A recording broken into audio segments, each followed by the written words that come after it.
कन्या चाहिए। महाराज वो तो स्पष्ट मैंने कह दिया था कि हमारी पुत्री के गर्भ से जो पुत्र होगा वही राज सिंहासन पर बैठेगा। और महाराज शांतनु के आप अकेले पुत्र हैं, शस्त्रधारियों में श्रेष्ठ हैं, आपके सामने कोई टिक नहीं सकता, मुझे पता है। तो भला मैं अपनी पुत्री के पुत्र की रक्षा के लिए ऐसा वरदान क्यों ना मांगू? कहीं आपकी भ्रुकुटी बिगड़ गई तो?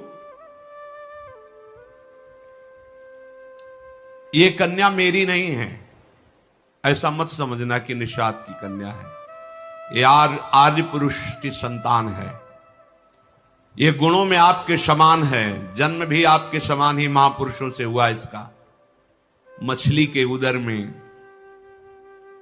सत्यवती जी को निकाला था निषाद ने, इसीलिए पिता कहे गए। सत्यवती की योग्य अगर भूमंडल में है तो केवल महाराज शांतनु ही है, मुझे पता है। पर मैं बिना शर्त के नहीं दे सकता। इस शर्त का तुम्हें पालन करना होगा,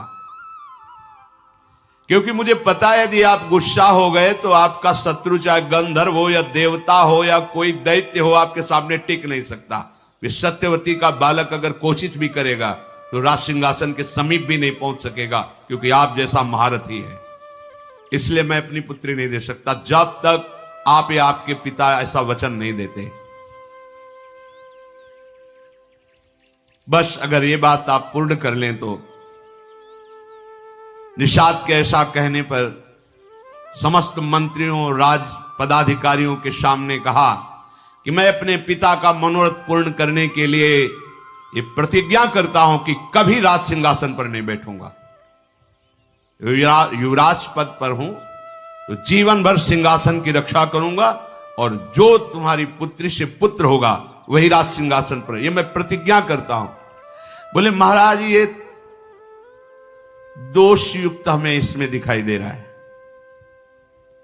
क्योंकि आज तक कोई ऐसा पुरुष पैदा नहीं हुआ कि आपका विरोध सह सके। तो आप तो ऐसा बोल गए, लेकिन जब आप ब्याह करेंगे वो आपका पुत्र पैदा होगा तो उसने तो संकल्प नहीं किया, वो तो मार के गिरा देगा और सिंहासन पर बैठेगा।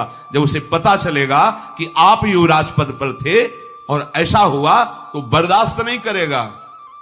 महाराज मुझे डर लग रहा है ऐसा आपके कहने पर भी। इसलिए कन्या पर आपका पूरा अधिकार तभी माना जाएगा जब आप मुझे निर्भय कर देंगे। सत्यवती के हित के लिए राजाओं के मंत्रियों के बीच में आपको वो बात कहनी होगी जिससे मैं निर्भय हो जाऊं। और मैं जानता हूं कि आप कभी हंसी में भी मिथ्या नहीं बोलते, इसलिए आप जो बोलेंगे मैं स्वीकार करूंगा। पर आपका पुत्र सिंहासन का अधिकारी बनेगा तब किसका बस चलेगा?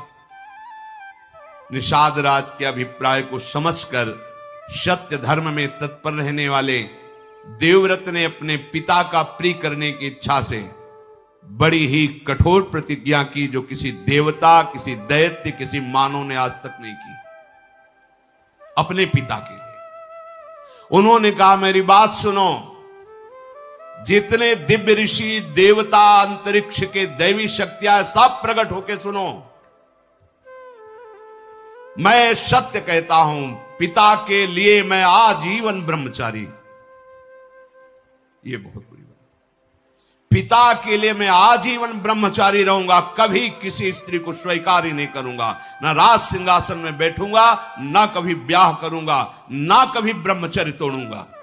भीष्म प्रतिज्ञा इसे कहते हैं। समस्त देवी देवता ऋषि मुनि इसके साक्षी बने कि आज अभी तक तो ब्रह्मचारी है, आजीवन ब्रह्मचर्य रहूंगा, कभी राज सिंहासन पर नहीं बैठूंगा, अपने पिता के सुख के लिए। महाराज जे ही भीष्म जी ने आजीवन अखंड ब्रह्मचर्य के व्रत की प्रतिज्ञा की, तो बड़े बड़े ऋषि मुनि देवता सब, ततो अंतरिक्ष अप्सरसो देवा सप्त ऋषि गणास तथा अव्यवर्षंत कुसुमैर भीष्मोप्यमित चाब्रवन।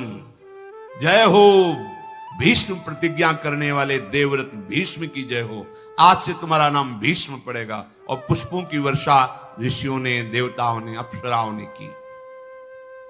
ये भयंकर प्रतिज्ञा आज तक किसी ने नहीं की, भीष्म जी ने। इसलिए आज से तुम्हारा नाम भीष्म पड़ेगा।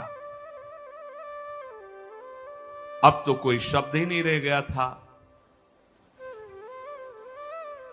निषाद कन्या से बोले, मां रथ पर विराजमान हुई, रथ पर बैठा करके ले चले। उन सत्यवती जी को जब महाराज शांतन के समीप लाए तो जैसे मछली को जल में छोड़ दे तो नवीन प्राण आ जाते हैं, ऐसे देखकर। पर आश्चर्यचकित होकर के बोले, जिसे मैं नहीं ला पाया उसे तुम कैसे ले आए? राजमंत्रियों ने बताया, महाराज ऐसी इन्होंने प्रतिज्ञा कर ली।